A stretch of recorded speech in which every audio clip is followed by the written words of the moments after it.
Allez, il est 11h05, on va commencer, on va peut-être pas respecter le quart d'heure parce que merci à tous ceux qui sont présents pour assister à ce webinaire sur la loi Pacte.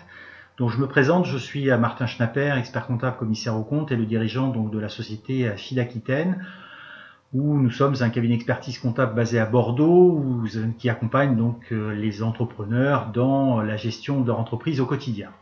Donc quelques mots d'introduction sur cette loi Pacte, qui est un texte de loi qui a mis assez longtemps pour sortir, puisque c'est un texte qui normalement aurait dû être voté au cours de l'été 2018, qui a été un petit peu long dans sa mise en œuvre, parce que c'est un texte qui balaye beaucoup de domaines différents. Vous allez pouvoir vous en rendre compte dans le cadre de la présentation. Énormément de domaines sont concernés par cette loi, souvent des petits ajustements qui ont vocation à simplifier la vie des entreprises. Comme vous le savez, la fin d'année 2018 a été un petit peu perturbée par les gilets jaunes et donc la loi Pacte n'était pas une priorité. Elle a été votée récemment et sa mise en œuvre va s'effectuer dans le temps par le biais donc de différents décrets d'application qui vont venir préciser le fonctionnement et la mise en œuvre donc de cette loi. Je retrouve ma souris pour pouvoir avancer le diaporama. Voilà, c'est fait.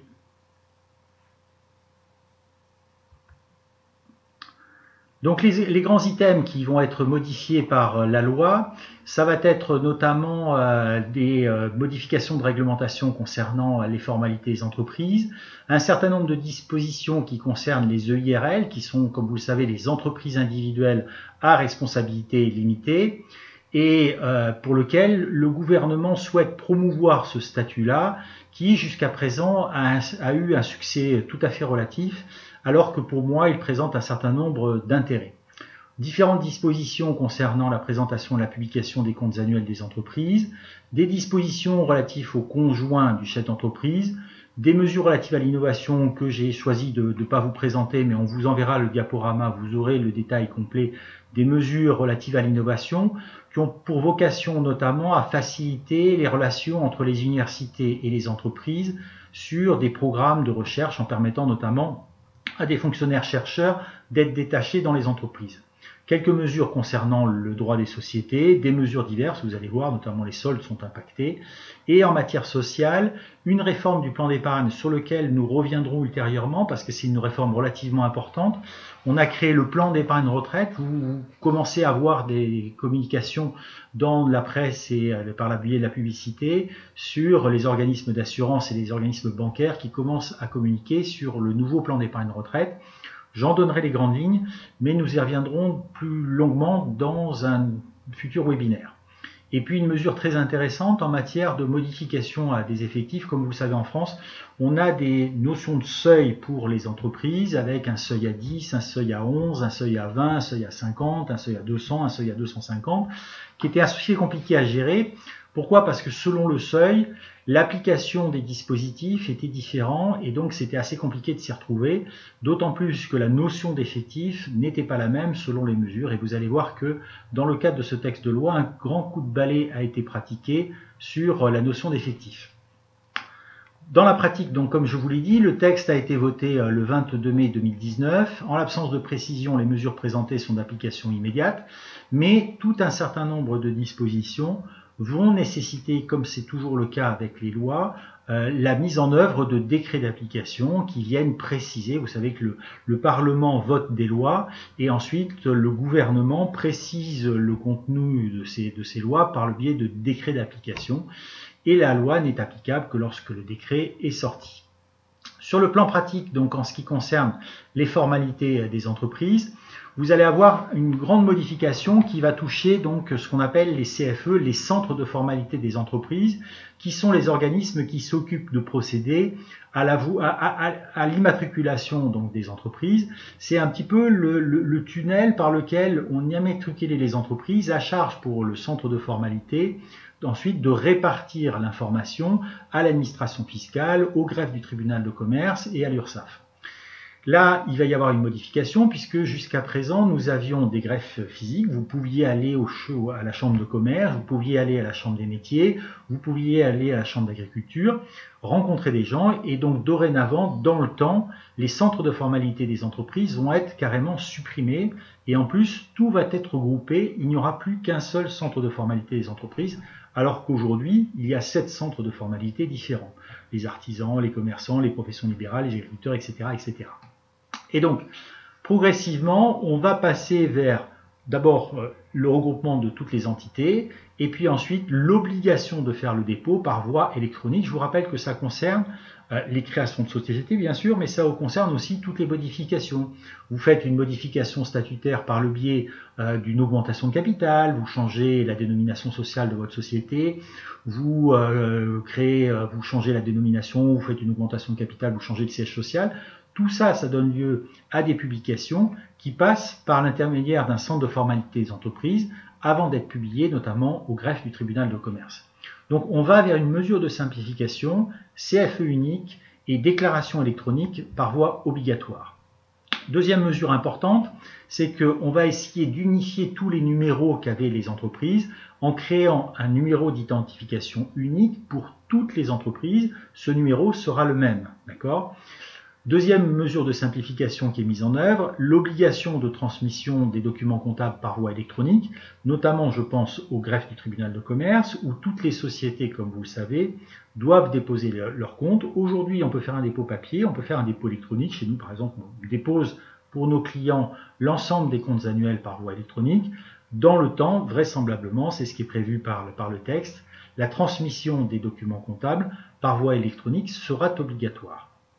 Elle est déjà obligatoire, je vous le rappelle, en matière fiscale où les entreprises doivent télédéclarer et télépayer leurs impôts. En ce qui concerne le calendrier, donc vous voyez ce qui se passe. Donc fusion des CFE donc à compter du 1er janvier 2021 et au plus tard le 1er janvier 2023, l'obligation des formalités en ligne. D'accord ? Donc plus de formalités physiques à partir du 1er janvier 2023. Donc ça va être une réforme importante, notamment pour les chambres consulaires, pour lequel le centre de formalité des entreprises était, je dirais, la clé d'entrée dans la chambre consulaire. Donc tout ça va disparaître. Ça fait partie notamment de la grande réforme qui est applicable aux chambres consulaires, qui sont d'ailleurs concernées par la loi Pacte, puisque vous savez que les chambres consulaires ont vu leurs ressources financières baisser de manière assez conséquente. Et en contrepartie, la loi Pacte, c'est un des slides que je ne présenterai pas, mais je vous le signale, les chambres consulaires voient leurs prérogatives augmenter, notamment la possibilité de facturer leurs services et de rentrer dans le champ concurrentiel, notamment en termes de conseil. Donc les prestations de services qui souvent étaient rendues gratuitement par les chambres consulaires vont sans doute, vraisemblablement, en fonction de la stratégie des chambres, devenir payantes, ce qui va générer des ressources additionnelles pour les chambres consulaires, à charge pour les chambres consulaires d'apporter une qualité de service qui soit suffisante pour que l'ex-ressortissant choisisse de faire appel à la chambre pour notamment des formalités en matière de conseil. Je vous rappelle que vous avez la possibilité via le chat de poser éventuellement des questions. Je vois les questions qui peuvent être éventuellement posées sur ma gauche et ça me permettra éventuellement d'y répondre en temps réel. Comme je vous l'ai dit, donc c'est lié à la simplification des registres, l'homogénéification des numérotations. On va créer un registre général dématérialisé, donc il n'y aura plus le registre des métiers, le registre du commerce, tout ça va être fusionné en régime général unique qui va être complètement dématérialisé. En ce qui concerne les annonces légales, donc vous savez, quand on crée une société ou quand on fait une modification statutaire, ça fait l'objet d'une publication dans un journal d'annonces légales dont on se demandait un petit peu à quoi ça sert. Vous avez en Gironde, par exemple, les échos judiciaires girondins, en Dordogne, la Dordognine, qui font paraître des annonces légales. Dans le cadre du dispositif de la loi Pacte, il avait été envisagé, dans le cadre d'une discussion parlementaire, des débats parlementaires, il avait été envisagé de supprimer cette obligation d'annonce légale. Finalement, elle a été maintenue, mais on en a d'abord étendu le champ en permettant aux publications de presse de publier les annonces légales, donc les journaux en ligne pourront publier les annonces légales, et surtout on va modifier considérablement les règles de tarification, puisqu'on va très vraisemblablement baisser le tarif de la formalité Aujourd'hui, vous avez un prix à la ligne qui est fixé annuellement. Demain, vous aurez un tarif forfaitaire et qui sera surtout commun selon les régions, puisqu'aujourd'hui, ce sont les préfets qui fixent annuellement donc les tarifs. Donc, on aura un tarif national qui vraisemblablement sera à la baisse pour limiter le coût donc, pour les entreprises. Donc, ce qu'il faut retenir, la formalité de l'annonce légale n'a pas été supprimée. Par contre, elle sera homogénéisée et on aura très vraisemblablement une baisse des tarifs qui va s'appliquer à ce dispositif. En ce qui concerne donc le stage de préparation à l'installation, qui était une particularité des chambres des artisans, qui devaient avoir un stage préparatoire à l'installation, ce stage qui était obligatoire devient facultatif. Alors, on pouvait en être exonéré, notamment si on remplissait des conditions de diplôme ou d'expérience, mais quand on n'avait pas ces conditions de diplôme et d'expérience, ce stage était obligatoire, il devient facultatif. Bon, quand quelque chose devient facultatif, quand une obligation devient facultative, vous pouvez imaginer ce qui va se passer. Très vraisemblablement, les stages de préparation à l'installation vont très certainement disparaître. Donc les chambres des métiers continueront à les proposer, mais je doute fort qu'elles aient beaucoup de clients et c'est sans doute une disposition qui va disparaître. Pourtant, c'était une bonne idée parce que très souvent, on constate dans notre pratique professionnelle qu'il y a des artisans qui ont une compétence technique reconnue, mais qui par contre n'ont pas de compétences particulières dans la gestion des entreprises, notamment par exemple dans la fixation des coûts de revient. Et je pense que ce type de stage de préparation à l'installation pouvait être utile en matière de formation des artisans préalablement à leur installation. C'est peut-être une disposition simplificatrice, mais qui dans certains cas peut être préjudiciable aux personnes, aux créateurs d'entreprises. Autre mesure qui va s'appliquer, donc ça concerne cette fois-ci les micro-entrepreneurs. Vous voyez que ça touche déjà un certain nombre de domaines et vous n'allez pas être déçus, vous allez voir la suite, beaucoup d'autres secteurs d'activité sont touchés. Lorsque le régime du micro-entrepreneur, puisque c'est le nom actuel des auto-entrepreneurs, a été créé il y a quelques années, on n'avait pas l'obligation d'avoir un compte bancaire séparé. Puis on a rendu ce compte bancaire obligatoire et ensuite après, aujourd'hui, on revient en arrière et on supprime cette obligation d'avoir un compte bancaire séparé pour toutes les auto-entreprises ou les micro-entreprises qui ont un chiffre d'affaires inférieur à 10 000 euros. Alors, c'est positif pour eux parce que ça leur évite des frais bancaires. Pourtant, moi, je trouve que c'est utile et moi, je préconise personnellement de conserver un compte bancaire séparé, ne serait-ce que pour pouvoir suivre ses recettes et ses dépenses et avoir une idée de son résultat. On constate que trop de micro-entrepreneurs n'ont aucune idée de la rentabilité de leur activité et parfois pensent gagner de l'argent alors que dans la pratique, ils n'en gagnent pas. Et je trouvais que isoler les dépenses et les recettes professionnelles sur un compte bancaire spécifique était une bonne idée. Le législateur ne pense pas comme moi et donc a supprimé cette obligation d'avoir un compte bancaire séparé donc pour les petites micro-entreprises. Autre disposition, la simplification des radiations donc des travailleurs indépendants. Aujourd'hui, on avait une radiation qui était décidée par la sécurité sociale, avec une opposition possible dans le cadre d'une procédure contradictoire. Donc en fait, on commençait par être radié, il fallait contester la radiation, c'était un petit peu compliqué. Donc on a simplifié le schéma. En fait, la décision de radiation incombe toujours à l'URSSAF, qui gère le RSI. Maintenant, je vous le rappelle, depuis le 1er janvier de cette année, le RSI et l'URSSAF ne font qu'un, sauf que l'URSSAF devra informer l'entrepreneur qu'ils envisagent leur radiation, et sauf opposition de la part de l'entreprise, l'entreprise sera radiée au bout d'un certain délai. Et dans ces cas-là, la radiation procédée par l'URSSAF entraînera la radiation de tout, ce qui n'était pas le cas aujourd'hui, puisque quand l'URSSAF radiait une micro-entreprise ou un travailleur indépendant, elle le radiait chez elle, mais ça n'entrait pas la radiation au registre commerce et des sociétés et surtout auprès de l'administration fiscale. Donc là, la radiation sera automatique pour tous les entrepreneurs individuels et pour les autres, les sociétés et les autres, l'URSSAF informera notamment le greffe du tribunal de commerce et si c'est une profession réglementée, l'URSSAF informera l'ordre auprès de laquelle le travailleur indépendant est immatriculé. Quelques dispositions concernant l'entrepreneur individuel à responsabilité limitée. Je vous rappelle qu'on vous transmettra les supports, donc vous aurez les supports puisque vous êtes inscrit et qu'on a vos coordonnées, on vous enverra les supports. En ce qui concerne l'IRL, donc c'est un statut qui est intéressant pour moi parce que vous avez la souplesse et la simplicité de l'entreprise individuelle et vous avez la responsabilité limitée qui vous permet d'éviter le principal handicap de l'entreprise individuelle, qui est le fait que vous êtes responsable de manière illimitée sur votre patrimoine personnel. Donc moi je trouve que le statut de l'IRL est quelque chose qui est intéressant et qui malheureusement n'a pas eu le succès qu'il méritait.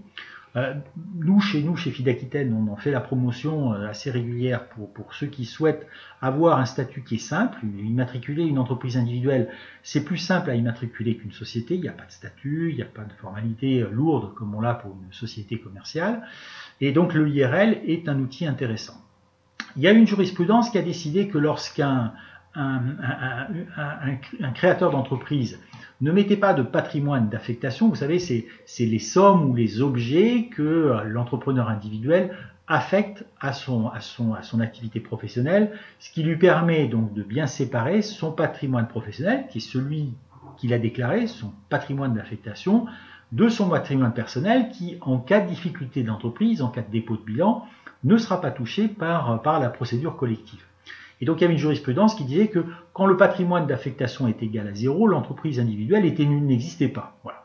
Donc le législateur a pris de court cette jurisprudence. Vous savez ce qu'il en est, c'est que quand le tribunal statue de manière différente que souhaite le législateur change la loi. C'est ce qui s'est passé avec la loi Pacte. Donc désormais on peut avoir un patrimoine d'affectation qui est nul. Voilà. Et dans ces cas-là, l'entreprise individuelle a une valeur juridique. Voilà. Par contre, ce qui est important, c'est de bien définir ce patrimoine d'affectation et surtout de faire attention au fait que d'actualiser ce patrimoine d'affectation. Jusqu'à présent, ce qui fait l'actualisation du patrimoine d'affectation, c'est le dépôt tous les ans par l'entreprise individuelle, le IRL plutôt, de ses comptes annuels auprès du greffe du tribunal de commerce, puisque dans ces cas-là, vous savez que évidemment le patrimoine d'affectation, il évolue avec le temps en fonction de l'activité de l'entreprise, et donc moyennant quoi, vous avez un patrimoine d'affectation qui augmente, qui augmente, qui baisse sans arrêt, et donc on a la possibilité d'actualiser ce patrimoine d'affectation par le biais du dépôt au greffe du tribunal de commerce de vos comptes annuels. Donc ça, c'est ce qui existe déjà. Mais le problème qui se pose, c'est qu'est-ce qui se passe en cours d'année? Le patrimoine d'affectation a pu évoluer bien évidemment, il a forcément évolué, entre le dernier arrêté de compte et la date à laquelle intervient la procédure collective. Et là, c'est la première ligne du slide que vous avez à l'écran, elle est particulièrement intéressante, c'est le fait que dès lors qu'une URL est en redressement judiciaire et que sa comptabilité est régulièrement tenue, on va prendre l'état de la comptabilité à la date de la procédure collective et donc ça vaudra preuve à l'égard des tiers. Donc ça c'est intéressant parce que on peut comme ça tenir compte de l'évolution de l'activité du patrimoine d'affectation entre la dernière clôture et le moment où on dépose le bilan. Donc ça c'est une mesure qui est très intéressante et qui vient clarifier un certain nombre de problèmes qu'on a rencontrés face à des entreprises individuelles à responsabilité limitée qui ont déposé le bilan. Simplification aussi pour les affectations d'un patrimoine un peu important. On avait l'obligation avant, lorsqu'on affectait un bien d'une valeur supérieure à 30 000 euros, de recourir à un professionnel, expert comptable, commissaire aux comptes, AGC, notaire, etc., pour valider la valorisation de ce bien, certifié en quelque sorte. On l'a déjà pour les sociétés, pour les apports en nature. Par exemple, lorsqu'on fait un apport en nature significatif, la valeur du bien doit être validée par un tiers. Quand on fait une création de société avec un capital de 10 000 euros, 10 000 euros, c'est 10 000 euros. Quand on fait une création de société avec un apport en nature d'un véhicule dont on dit qu'il vaut 15 000 euros, il peut valoir 10 000 comme il peut valoir 20 000. Et donc le législateur a prévu que pour les apports en nature, il y ait l'intervention d'un professionnel. Et c'était le même cas avec les EIRL, où pour les biens d'une valeur supérieure à 30 000 euros, on devait faire recourir à l'intervention d'un professionnel. Cette obligation donc est supprimée, ça va simplifier la création des EIRL. Juste une précision, alors je ne rentre pas dans le détail, mais vous avez bien entendu le créateur d'entreprise qui surévalue son bien dans le patrimoine d'affectation est tenu responsable de l'écart de valeur qu'il peut y avoir entre la valeur vénale et la valeur qu'il a déclarée dans le patrimoine d'affectation, ce qui est logique. On lui demande de se certifier, il engage sa responsabilité sur cette partie-là. Autre point, voilà, c'est ça, c'est la responsabilité, comme je vous le disais, sur les surévaluations, donc des biens affectés. Autre mesure qui est importante, c'est la simplification dans la publication des comptes annuels des petites et moyennes entreprises. Comme vous le savez, toutes les sociétés commerciales doivent déposer leur compte au greffe. Ça reste une obligation. Les gens l'oublient. Ce qui a été créé par la loi, c'est la faculté que ces comptes soient confidentiels. Par contre, l'obligation subsiste, notamment parce que ça permet au président du tribunal de commerce, éventuellement lorsqu'il voit que des entreprises sont en difficulté, dans le cadre de la prévention des difficultés des entreprises, de convoquer le chef d'entreprise. Donc, la publication des comptes reste obligatoire. Ce qui est facultatif, c'est la confidentialité. Voilà. Donc, ce qu'il faut retenir, c'est qu'on a modifié les seuils. Je vais y revenir ici. Donc, certains seuils ont été augmentés. Je préfère vous commenter ce support-là, sur lequel on vous a synthétisé les différentes catégories d'entreprises. Alors, ce qu'il y a, c'est que pour les micro-entreprises, on vous a donné les seuils, total du bilan inférieur à 350 000 euros, chiffre d'affaires inférieur à 700 000 et inférieur à 10, deux des trois critères, c'est-à-dire que on est micro-entreprise si pour deux des trois critères, on est en dessous des seuils. Dans ces cas-là, on peut demander la confidentialité totale des comptes annuels. Lorsque l'on est une petite entreprise, c'est-à-dire que son total du bilan est de 6 millions d'euros, c'est passé de 4 à 6, son chiffre d'affaires de 12 millions d'euros, c'est passé de 8 à 12 dans le cadre de la loi Pacte, et l'effectif est inférieur à 50. Dans ces cas-là, le bilan n'est pas confidentiel, mais le résultat l'est. Alors, c'est un peu bâtard comme situation. Quel est l'objectif? C'est notamment de protéger les entreprises qui, notamment, ont des clients qui pèsent lourd dans le chiffre d'affaires de l'entreprise. Je pense par exemple à ceux qui fournissent la grande distribution, c'est-à-dire que vous avez une entreprise de la grande distribution qui achète 500 000 euros à une entreprise. Si elle voit en consultant les comptes au greffe que le chiffre d'affaires de l'entreprise est de 800 000, elle peut se dire je fais 500 000 sur 800 000, donc j'ai une part prépondérante de chiffre d'affaires.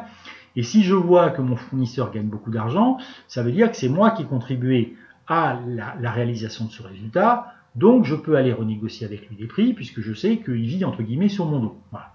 Donc, on a voulu protéger les petites entreprises et donc, on a rendu confidentiel pour les petites entreprises et les micro-entreprises, mais pour les petites entreprises, seul le compte de résultat est confidentiel. Alors, quand on publie le bilan, effectivement, on va voir dans le bilan le montant du résultat net, mais ça ne donnera aucune indication sur le chiffre d'affaires, sur les marges et la formation donc du compte de résultat. Ce qu'il faut savoir aussi, c'est que pour les moyennes entreprises, il y a une présentation simplifiée du bilan et de l'annexe qui a été prévue. Alors vous voyez qu'on est déjà sur des entreprises de taille un petit peu significative. Total bilan 20 millions d'euros, chiffre d'affaires 40 millions d'euros et effectif 250, ça fait déjà des entreprises de taille significative. Et on avait une petite particularité. La loi a corrigé, vous savez, le législateur passe son temps à voter des textes, puis se rend compte qu'il y a des incohérences, et dans ce cas-là, il corrige. C'est typiquement le cas pour les problématiques du commissaire aux comptes, parce que pour les entreprises qui ont un commissaire aux comptes, le rapport du commissaire aux comptes intègre les comptes annuels dans leur globalité. Et donc, on se retrouvait dans une situation où il pouvait y avoir des petites entreprises qui pouvaient ne pas publier leur compte de résultat, mais qui devaient publier leur commissaire aux comptes, le rapport de leur commissaire aux comptes, qui comprenait les comptes annuels dans leur globalité. Donc c'était un petit peu bâtard, et donc on a prévu que dans ces situations-là, on pourrait ne pas déposer le commissaire aux comptes quand il y a une demande de confidentialité, donc les comptes sont confidentiels et le rapport du commissaire aux comptes est confidentiel. Simplement, ce qu'on prévoira, c'est d'informer les tiers sur l'opinion qu'a émis le commissaire aux comptes, s'il a certifié les comptes avec réserve ou s'il a refusé de les certifier. Seule cette mention-là sera publique. Donc ça permet d'améliorer la confidentialité des comptes donc des petites entreprises.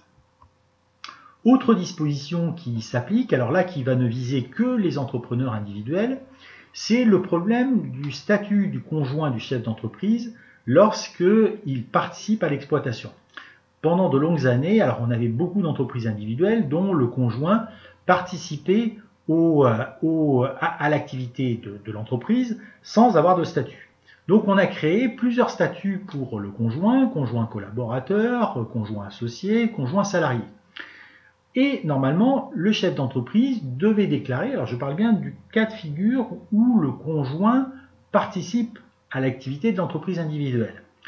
Bien entendu, si le conjoint est salarié par ailleurs, il n'est pas concerné.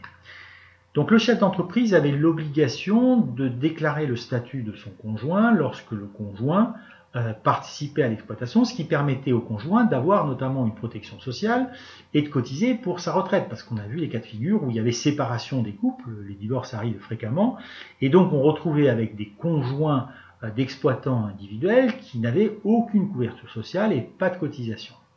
Sauf que le législateur s'est aperçu que cette obligation de déclaration du conjoint n'était pas forcément toujours remplie. Et donc là, il a imposé le fait que si le conjoint n'est pas déclaré, par défaut, il sera considéré comme conjoint salarié, qui est le statut le plus protecteur pour le conjoint. Alors, c'est évidemment un moyen de mettre la pression pour les entrepreneurs individuels pour régulariser le statut de leur conjoint. Alors, pour s'ouvrir un peu, le texte n'a pas défini quelles allaient être les bases des cotisations sociales du conjoint salarié. Par contre, il crée une obligation forte sur l'entrepreneur individuel qui vraisemblablement va se positionner parce qu'à défaut, son conjoint serait considéré comme salarié et le conjoint salarié étant le statut le plus coûteux, ils auront tendance à vouloir faire des économies et dans ces cas-là, ils choisiront un autre statut. Autre disposition qui concerne donc l'évolution du droit des sociétés, la fameuse réforme des commissaires aux comptes dans les sociétés commerciales. Donc ça, c'est important parce que on avait une situation en France qui était très bâtarde, puisque l'obligation de désigner un commissaire aux comptes était variable selon la forme juridique ou le fait que la société était contrôlée par une société ou elle-même contrôlant une autre société. C'est-à-dire que une société de même taille, selon qu'elle était en SARL ou en SAS, pouvait avoir l'obligation ou pas de nommer un commissaire aux comptes. Une société holding, dès lors qu'elle était en SAS, avait l'obligation de désigner un commissaire aux comptes, ce qui n'était pas le cas d'une holding sous forme de SARL. Donc le législateur a fait table rase de tout ça et a simplifié les choses en même temps augmentant les seuils de désignation des commissaires aux comptes. Aujourd'hui, c'est plus simple. Dès lors qu'une société dépasse toujours 2 des 3 critères, total du bilan 4 millions d'euros, chiffre d'affaires 8 millions d'euros, effectif 50 salariés, si elle dépasse 2 des 3 critères, elle aura l'obligation de désigner un commissaire aux comptes. Alors, avant, les critères étaient 2, 4, 50 pour les SAS, ou 1,550 de total du bilan, 3 millions d'euros de chiffre d'affaires pour les SARL. Voilà. Aujourd'hui, c'est harmonisé 4, 8, 50, quelle que soit la forme de la société. De la même manière, une société holding sous forme de SAS n'a plus l'obligation de désigner un commissaire aux comptes. La seule obligation qui s'applique aux holdings, c'est de regarder si l'ensemble des sociétés qui sont contrôlées par la société holding dépassent les fameux mêmes seuils. Donc, si ma société holding détient une filiale, on fait la somme du total du bilan de la mère et de la fille, la somme du chiffre d'affaires de la mère et de la fille, la somme de l'effectif de la mère et de la fille. On regarde si on dépasse 2 des 3 critères et dans ces cas-là, la société mère aura l'obligation de désigner un commissaire aux comptes. C'est pour éviter le cas de figure où vous avez une société holding qui détient plusieurs sociétés qui sont par exemple juste en dessous des seuils. D'accord ? Ça finit par faire un groupe significatif qui est contrôlé par personne, dont les comptes sont contrôlés par personne. Donc un groupe qui a plusieurs filiales qui sont juste en dessous des seuils va dépasser les seuils et dans ces cas-là, la société mère aura l'obligation de désigner un commissaire aux comptes. Par contre, dans tous les petits groupes, je pense à des sociétés où nous on intervient beaucoup dans les opérations de reprise d'entreprise, on évitait de faire des holdings sous forme de SAS tout simplement parce que on avait l'obligation d'avoir un commissaire aux comptes. Aujourd'hui, si on a affaire à un petit groupe, on pourra faire des holdings sous forme de SAS, ce qui est intéressant notamment si le dirigeant veut être au régime général de la sécurité sociale, sans avoir la contrainte des commissaires aux comptes. Voilà. Donc ça, c'est une réforme relativement importante. Juste une précision, pour les sociétés qui avaient aujourd'hui un commissaire aux comptes et qui sont en dessous des seuils, ça va se passer comment ? Ça va être très simple. Les mandats qui sont en cours vont suivre leur cours jusqu'à leur expiration. Je vous rappelle que les mandats de commissaire aux comptes, c'est 6 ans. Donc s'il y a déjà 3 ans de fait, on va faire les 3 années on va avoir un commissaire aux comptes pendant les 3 prochains exercices, et à la fin du mandat du commissaire aux comptes, on va regarder si on dépasse les seuils. Si on dépasse les seuils, on aura l'obligation soit de renouveler son commissaire aux comptes, soit de renommer un autre commissaire aux comptes à la place, et si on ne dépasse pas les seuils, le mandat prendra fin et on n'aura plus d'obligation. Deux dispositions qui sont des dispositions, je dirais, comment les qualifier ? On a créé 2 dispositifs qui sont l'entreprise à intérêt social et l'entreprise à mission. Pour l'instant, ça n'est que des dispositions qui sont facultatives et que les entreprises peuvent mettre dans leur objet social. Donc on considère que l'entreprise n'a pas aujourd'hui qu'un but lucratif. Et donc on peut intégrer dedans des dispositions qui permettent de dire que l'entreprise a un intérêt social. Alors, sont concernées aujourd'hui toutes les entreprises, d'accord ? Et donc c'est une modification qui sera autorisée par l'entreprise. Donc l'entreprise va se fixer des objectifs qui seront d'autres objectifs que la réalisation du profit. C'est des contraintes donc, que vont se mettre sur le dos les entreprises, et il n'y a pas pour l'instant d'intérêt particulier à avoir ce type d'option. D'accord ? Je vais venir sur le deuxième point, c'est la société à mission. Vous avez vu qu'on a vu précédemment donc l'intérêt social et la société à mission. La société à mission, c'est un peu comme l'intérêt social, sauf que c'est plus contraignant parce qu'on a non seulement l'obligation de mettre la mission dans les statuts de l'entreprise, mais on doit faire contrôler par des tiers que la mission est correctement exécutée. Donc ça, c'est un deuxième stade qui est un stade plus, je dirais, plus impliquant que le stade de l'intérêt social. Aujourd'hui, il n'y a aucun intérêt, à part philosophique, à être dans l'un ou l'autre de ces 2 statuts-là. Donc c'est un choix par l'entreprise de rentrer dans ce cadre-là. Mais on pourrait imaginer que demain, on ait des dispositions fiscales, par exemple, un taux d'impôt qui serait particulier aux entreprises qui ont opté pour l'un ou l'autre des statuts. On pourrait imaginer que, comme c'est le cas pour les entreprises d'insertion, une partie des marchés publics puisse être réservée à des entreprises qui ont un intérêt social ou des entreprises qui ont opté pour le statut de société à mission. Donc ça, c'est des ouvertures qui sont proposées par la loi Pacte, dont on ne cerne pas bien quel pourrait être l'intérêt à part l'intérêt philosophique, mais qui pourrait demain avoir un impact dans le fonctionnement des entreprises. Donc c'est pour ça qu'on vous a dit que ça, on vous a informé comme quoi ça existait. Une autre disposition qui est intéressante, alors ça non, ça je pensais qu'on allait passer à un autre slide, simplement des modifications dans le terme, dans la terminologie. Les jetons de présence disparaissent pour les administrateurs et donc sont remplacés par une rémunération à des membres du conseil d'administration et une disposition complémentaire. Les bons de souscription pour les parts de créateurs d'entreprise peuvent être ouvertes aussi aux membres du conseil d'administration, alors qu'aujourd'hui, les membres du conseil d'administration ne pouvaient pas être bénéficiaires de ce type de disposition. Simplement, ce que je voulais citer ici, dans les dispositions diverses, c'est la possibilité pour n'importe quel actionnaire de faire des apports en compte courant. Jusqu'à présent, la loi bancaire permettait que seuls les actionnaires qui avaient 5% du capital social pouvaient faire des apports en compte courant. Et donc, les actionnaires qui étaient très minoritaires, moins de 5% du capital social, ne le pouvaient pas. Alors, il y avait des sanctions pénales, jusqu'à 3 ans d'emprisonnement, 350 000 euros d'amende, ça fait 30 ans que je travaille.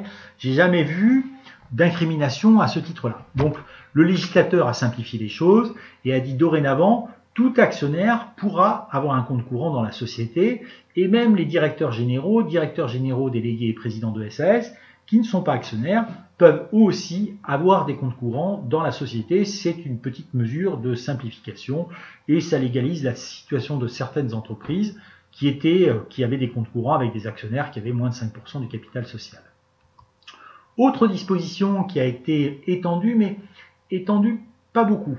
c'est toujours, il y a quelques années, au moment où les entreprises avaient des difficultés à se financer, vous savez, on a un texte de loi a ouvert la faculté de prêt inter-entreprises. C'est dans le même texte aussi qu'on a mis en œuvre les plateformes de prêt sur Internet, d'accord? Donc les plateformes de crowdfunding qui font du prêt aux entreprises ont été créées par le même texte. Cette possibilité de prêt inter-entreprises qui s'appliquait dès lors que des entreprises avaient des liens économiques, donc une entreprise peut prêter à un de ses clients ou à un de ses fournisseurs, des prêts qui avaient été limités à 2 ans, ce qui était assez court. Donc la loi Pacte apportait ces prêts à 3 ans. Dans la pratique, comme j'ai mentionné, cette mesure est peu mise en œuvre. Nous, on a un seul client sur lequel une entreprise qui est dans le secteur du bois, une scierie, qui a prêté à une entreprise de travaux forestiers avec laquelle elle travaille pour financer du matériel. Voilà. On augmente la faculté des prêts inter-entreprises, mais je trouve qu'on aurait pu aller plus loin dans ce dispositif, notamment en mettant des prêts d'une durée plus longue. Voilà.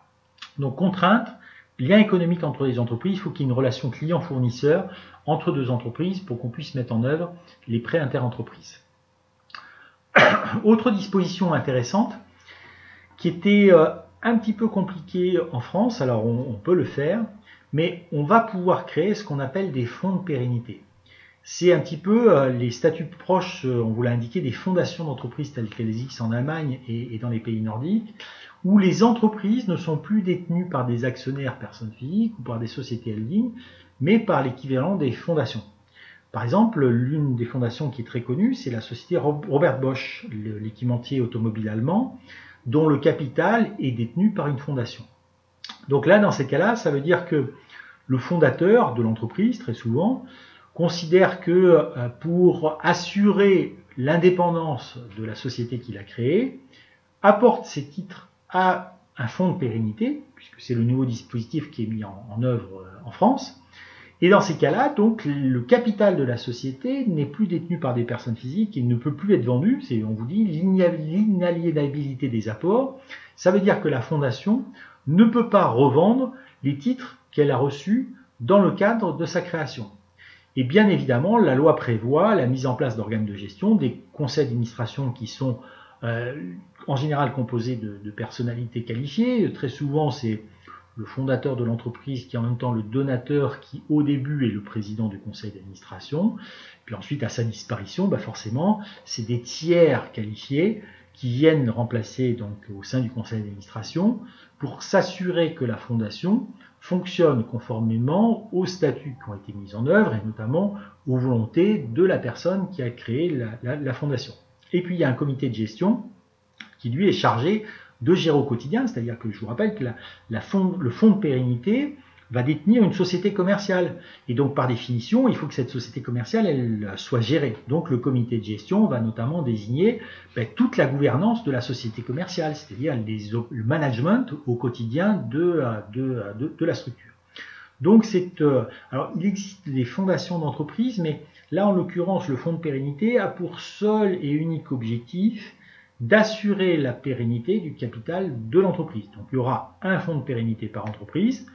Et le fonds n'a que pour objectif d'assurer la pérennité de la société qu'il va contrôler. Autre disposition, alors vous voyez qu'il n'y a rien à voir, on passe des choux aux carottes. Petite modification de la durée des soldes. Vous savez qu'aujourd'hui les soldes ça n'a plus grand sens. Le texte prévoyait 2 périodes de 6 semaines par an fixées par décret. Et donc on est en train de comprimer tranquillement la durée des soldes puisque désormais les soldes peuvent comprendre, au lieu d'être 6 semaines fermes, ça peut être entre 3 et 6 semaines. Bon, aujourd'hui ça n'a plus beaucoup de sens, on est pratiquement, notamment avec le commerce en ligne, les Black Friday, etc., en solde permanente. Voilà, petite mesurette intégrée par la loi Pacte. Ensuite, on va passer sur les mesures sociales sur lesquelles, comme je vous ai dit, il y a 2 grands axes principaux qui sont donc l'épargne salariale et le décompte des dispositifs applicables aux entreprises. Donc l'épargne salariale, alors il y a d'abord un point qui est important, c'est le fait que le contrat d'intéressement n'est pas suffisamment développé, notamment dans les petites entreprises.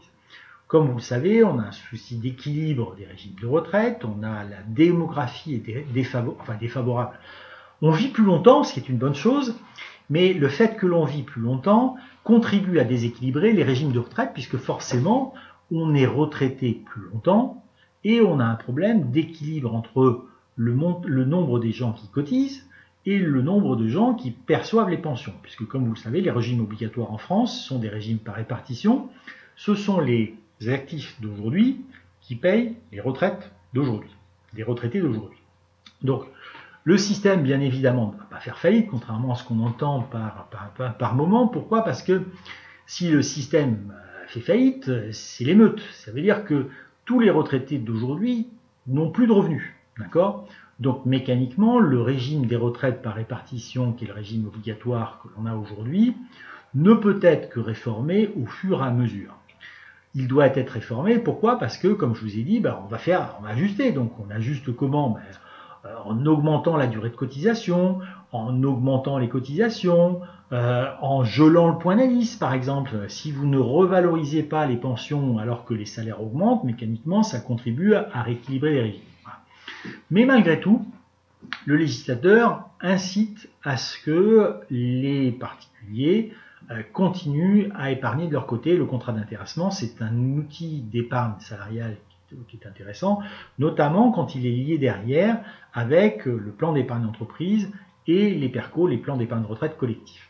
Donc en fait, pour inciter les entreprises, notamment les petites entreprises, à avoir des contrats d'intéressement, le législateur a imposé aux branches d'activité de négocier en quelque sorte des critères, des accords standards. D'accord ? Donc ça veut dire qu'en fait, on pourra avoir des accords types, je dis n'importe quoi, je suis dans le secteur du bâtiment, et bien dans ces cas-là, je pourrais adhérer au contrat d'intéressement type du secteur du bâtiment avec des critères de performance qui seront définis par l'accord type. D'accord ? Donc c'est un outil de simplification des accords d'intéressement et ça vise à inciter les entreprises à rentrer dans le cadre du contrat d'intéressement. Je vous rappelle que pour les petites entreprises, le chef d'entreprise peut bénéficier de l'intéressement, ce qui est aussi a été un outil facilitant. À partir du moment où le chef d'entreprise est aussi concerné, le législateur a pensé qu'il aurait plus tendance à mettre en place le contrat d'intéressement, qui est un outil intéressant de gestion d'entreprise. Deuxième point qui est intéressant, c'est la sécurisation des accords d'intéressement. Vous savez qu'aujourd'hui, un accord d'intéressement doit être signé dans les 6 mois qui suivent l'ouverture de l'exercice et il est déposé auprès de la directe, qui doit en assurer le contrôle. Et en fait, ce que fait le législateur, il sécurise l'accord d'intéressement parce qu'il dit, à partir du moment, entre guillemets, où il a été validé par la directe, l'administration fiscale et l'URSSAF, dans le cadre d'un contrôle, ne peuvent pas le remettre en cause. D'accord ? Donc, ce qu'aménage le législateur, c'est entre guillemets des fenêtres où la directe peut éventuellement demander des modifications de l'accord.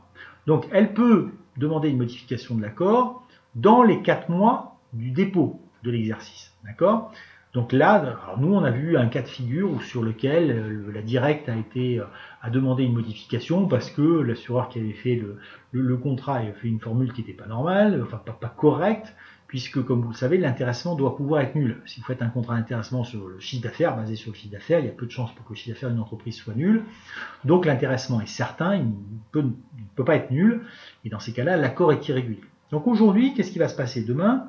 La directe aura 4 mois pour remettre en cause l'accord si elle le souhaite, et dans ce cas-là, il faudra remouliner l'accord. 4 mois, on est avant la date de clôture. D'accord? Donc l'accord modifié pourrait être valable quand même pour l'exercice en cours. Et si la directe a laissé passer cette fenêtre de 4 mois, elle aura possibilité dans les 6 mois de l'exercice suivant, le deuxième et le troisième, puisque l'accord d'intéressement est sur 3 mois, de demander une modification, mais non rétroactive, de l'accord d'intéressement. Et par contre, donc, ce qui est intéressant, c'est que si la directe ne dit rien, les autres n'ont rien à dire. Voilà. Donc c'est une sécurisation qui est importante des accords d'intéressement, il faut le signaler. Deuxième modification, c'est les possibilités d'intéressement, donc notamment la possibilité pour le partenaire lié à un PACS de bénéficier de l'épargne salariale, notamment de l'intéressement, la participation et le plan d'épargne d'entreprise. La répartition proportionnelle pour le conjoint collaborateur, là c'est aussi le cas de figure donc, des entreprises individuelles où on aurait un contrat d'intéressement qui serait ouvert non seulement au chef d'entreprise, mais aussi à son conjoint collaborateur ou conjoint associé. Bien entendu, si le conjoint est salarié, il est pris en compte dans le cadre de l'accord d'intéressement. Et puis une disposition très sincèrement que j'ai jamais vu utiliser, mais on a augmenté le plafond individuel des primes d'intéressement qui passe à 75% du plafond de la sécurité sociale, ce qui fait des primes d'intéressement de 30 393 €. Très sincèrement, je n'ai vu aucun dossier, aucune entreprise sur lequel on avait déjà atteint le plafond de 50%, donc je ne vois pas l'intérêt de le porter à 75%. Bon, alors peut-être que dans des grosses entreprises, on a pu avoir des intéressements aussi importants, mais personnellement, je n'en ai jamais vu. En ce qui concerne ensuite la participation, il y a deux modifications qui ont été apportées à la participation qui, je vous le rappelle, touchent de manière obligatoire les entreprises de plus de 50 salariés avec une formule qui là est une formule légale. Là, autant pour l'intéressement, c'est l'accord d'intéressement qui fixe la formule de calcul de l'intéressement, ce qui donne une très grande souplesse. Autant la participation, ça correspond à une formule obligatoire de fonction du bénéfice et du poids du salaire par rapport à la valeur ajoutée. Et donc simplement, cette participation qui est calculée globalement au niveau des entreprises est ensuite répartie entre les différents salariés en fonction de leur rémunération. Et donc les très gros salaires avaient un plafonnement, leur rémunération n'était prise en compte qu'à hauteur de 4 fois le plafond annuel de la sécurité sociale, et donc ce plafond a été abaissé, ce qui mécaniquement entraînera une diminution de la participation qui sera perçue par les salariés qui ont un salaire extrêmement élevé. Et puis modification d'une possibilité qui était ouverte jusqu'à présent aux entreprises, la participation pouvait entre guillemets être placée dans l'entreprise. D'accord ? C'est-à-dire qu'entre guillemets, les salariés se retrouvaient créanciers de l'entreprise. Et cette possibilité d'affectation à un compte courant a été supprimée tout simplement parce qu'il y a eu le cas de figure où un certain nombre de salariés qui étaient créanciers de l'entreprise ont perdu leur épargne salariale parce que leur entreprise a déposé le bilan. Donc non seulement ils perdaient leur emploi, mais ils perdaient les fonds qui étaient bloqués dans le cadre de la participation, qui étaient bloqués pendant 6 ans, d'accord, ce qui pouvait faire des sommes relativement importantes. Alors c'était intéressant parce que ça permettait de financer le développement de l'entreprise, mais ça faisait courir des risques aux salariés, donc le législateur a supprimé cette possibilité, sauf pour des cas de figure très spécifiques, notamment donc pour les SCOP, qui sont des sociétés d'un type un peu particulier, sociétés coopératives ouvrières de production. Et donc la participation devra désormais être intégralement externalisée auprès d'un organisme financier, bancaire ou assurance.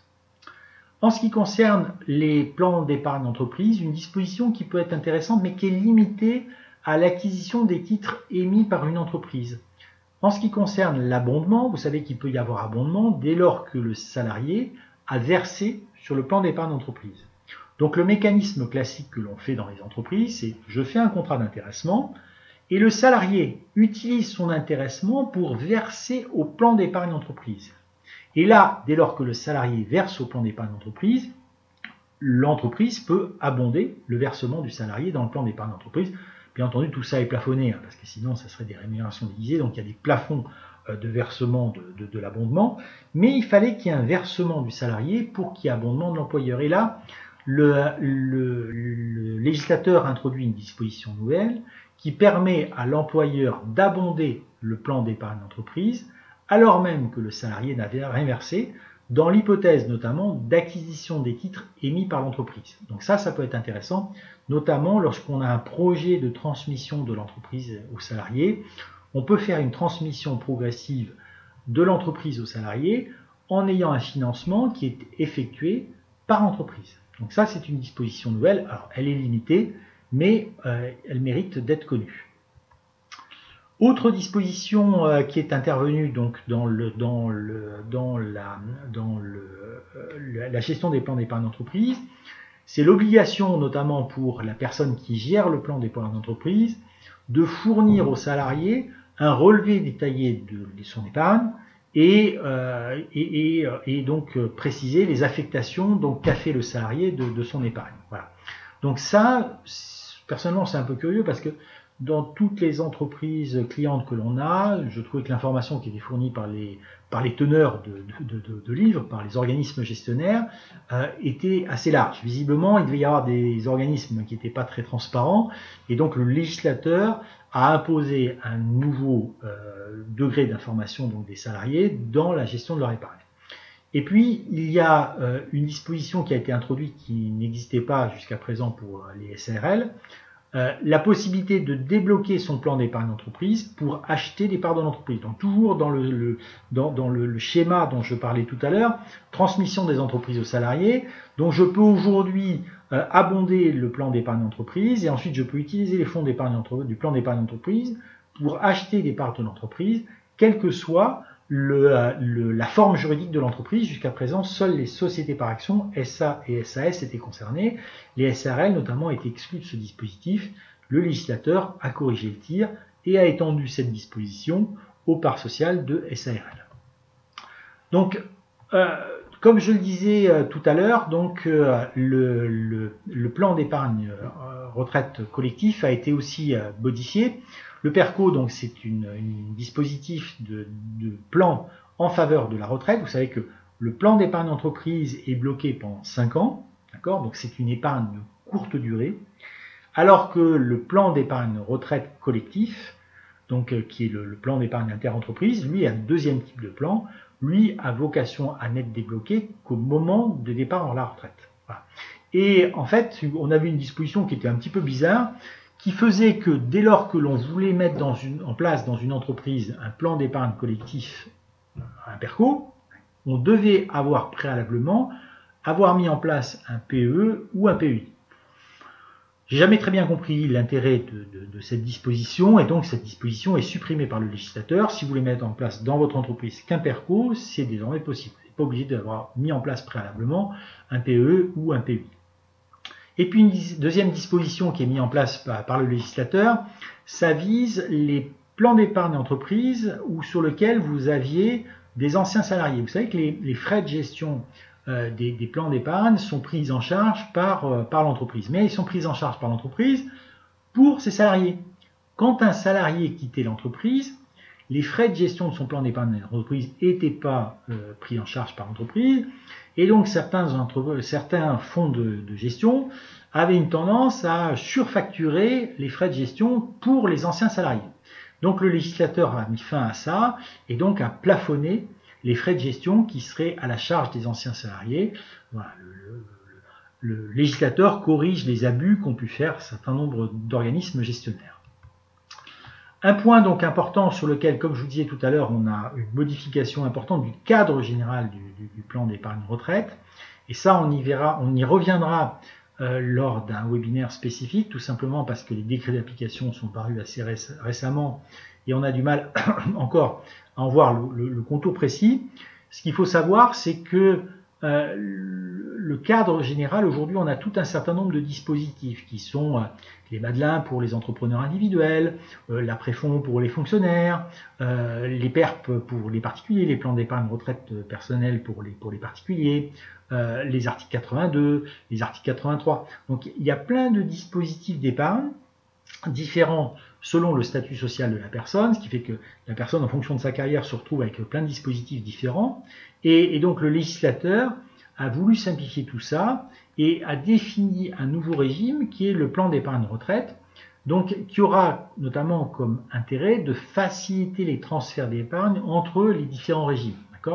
Aujourd'hui, les cadres sont très plafonnés. Vous avez un contrat Madelin, vous restez dans votre contrat Madelin, vous avez un PERP, vous restez dans le cadre de votre PERP.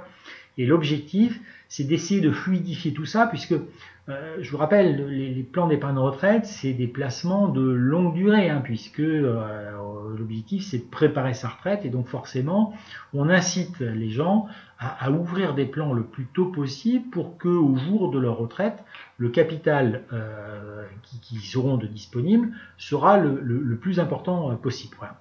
Donc je vous rappelle que les plans, selon les cas de figure, vous avez la possibilité soit de sortir en capital, soit de sortir en rente viagère, avec des avantages fiscaux qui sont à l'entrée, et avec la plupart du temps une fiscalisation du capital ou une fiscalisation de la rente à la sortie. Donc l'objectif du texte, et on y reviendra lorsque tout sera sorti et tout sera mis en place, c'est notamment de simplifier le fonctionnement des PER et puis de transférer les droits, la possibilité de faire des arbitrages à l'intérieur de ces différents plans de retraite. On y reviendra lors d'un prochain webinaire. Autre disposition extrêmement importante, c'est le décompte de l'effectif.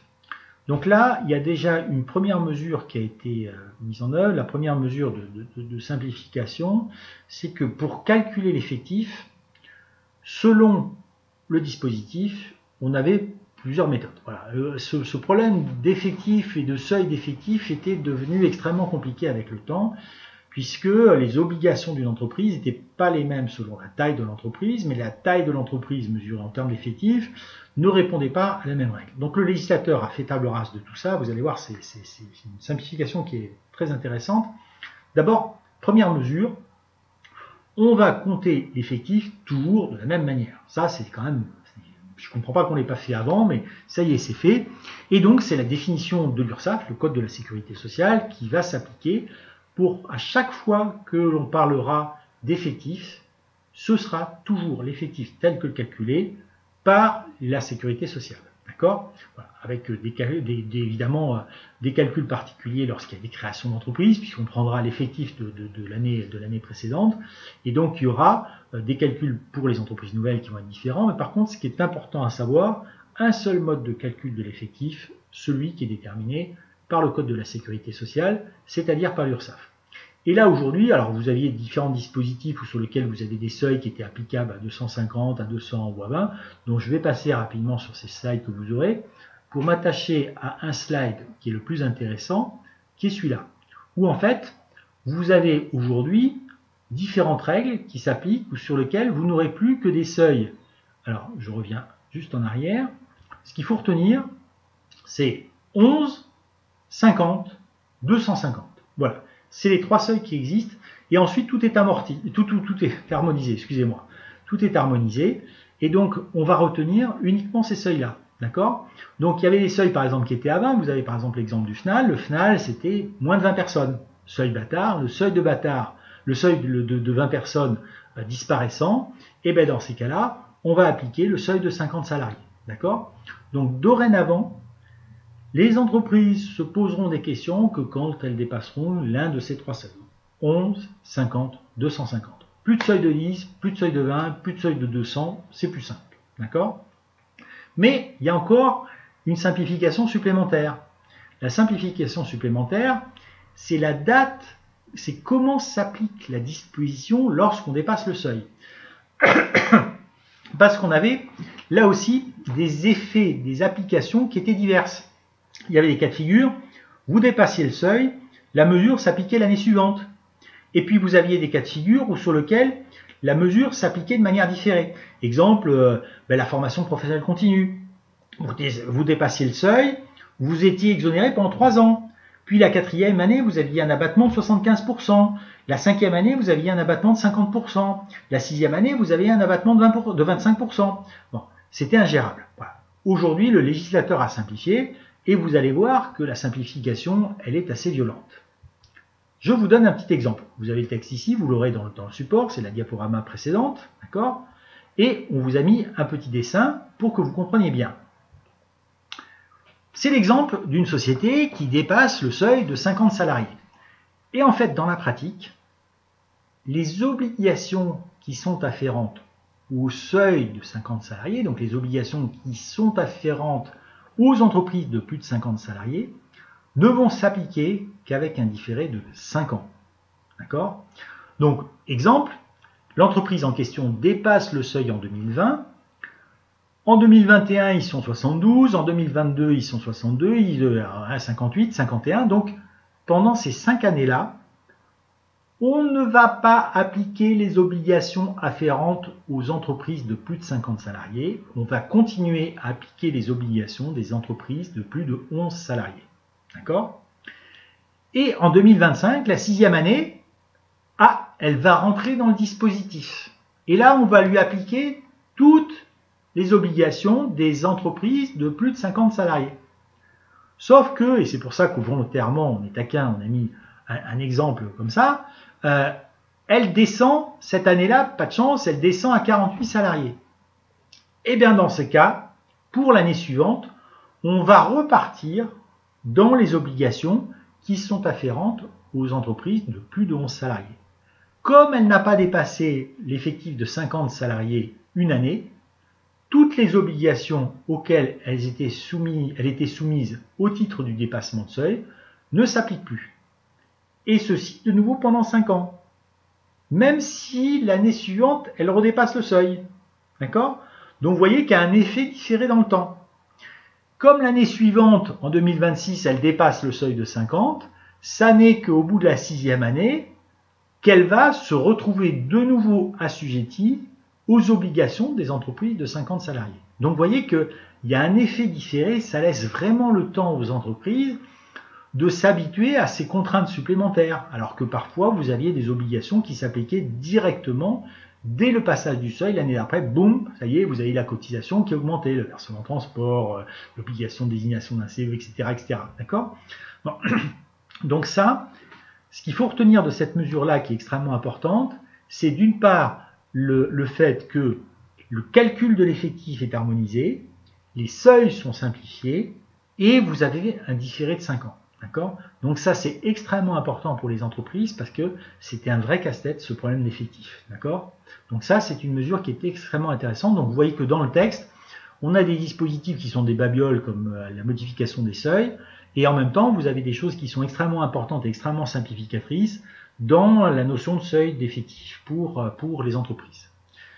Voilà quels étaient les points. Alors je vous ai mis là quelques dispositifs que vous aurez donc dans le seuil. Vous voyez, on vous avait rappelé quel était le seuil progressif avec l'abattement pendant 3 ans et ensuite l'application pour certaines dispositions. Tout ça, ça se simplifie. D'accord? Voilà quels étaient les points principaux que je voulais évoquer avec vous pour ce diaporama. Alors je regarde, j'ai pas eu de questions particulières, donc écoutez, si vous le voulez bien, ce que je vous propose, c'est qu'on va vous envoyer le diaporama via Internet, hein, sur les boîtes mail que vous nous avez communiquées. Et si vous avez des questions à nous poser, bien entendu, on est à vos dispositions. Alors, comme je vous ai dit, hein, je ne suis pas rentré dans le détail de toutes les mesures. Il y a certaines mesures, il y a des mesures, par exemple, qui concernent les fusions de sociétés anonymes. Bon. On a modifié les règles de fusion des sociétés anonymes. J'ai considéré que ce n'étaient pas des mesures majeures parce que il y a aujourd'hui plus beaucoup de sociétés anonymes. La majeure partie des sociétés sont sous forme de SARL ou sous forme de SAS. Ces dispositions très spécifiques qui concernent les sociétés anonymes, qui concernent en général les grosses sociétés, c'est les grosses sociétés qui sont sous forme de SA. J'ai volontairement, j'ai pas voulu les évoquer. Voilà. Donc on va vous transmettre l'ensemble du diaporama. Et on est à votre disposition pour répondre à toutes vos questions. Comme il n'y a pas eu de questions en ligne, je regarde le chat, je n'ai pas eu de questions en ligne. Donc, vous n'hésitez pas à nous poser les questions par mail. Voilà. Je vous remercie vivement de votre attention. J'espère que vous avez eu un retour positif en termes d'image et en termes de son. J'espère qu'il n'y a pas eu de problème. On a testé l'utilisation de Facebook Live pour la première fois. C'était un test qu'on faisait avec vous. On avait essayé différentes solutions et j'espère que tout s'est bien passé comme il faut. Voilà, je vous souhaite une bonne journée, un bon appétit puisque c'est l'heure et je vous souhaite à très bientôt, je vous dis à très bientôt. Merci, au revoir.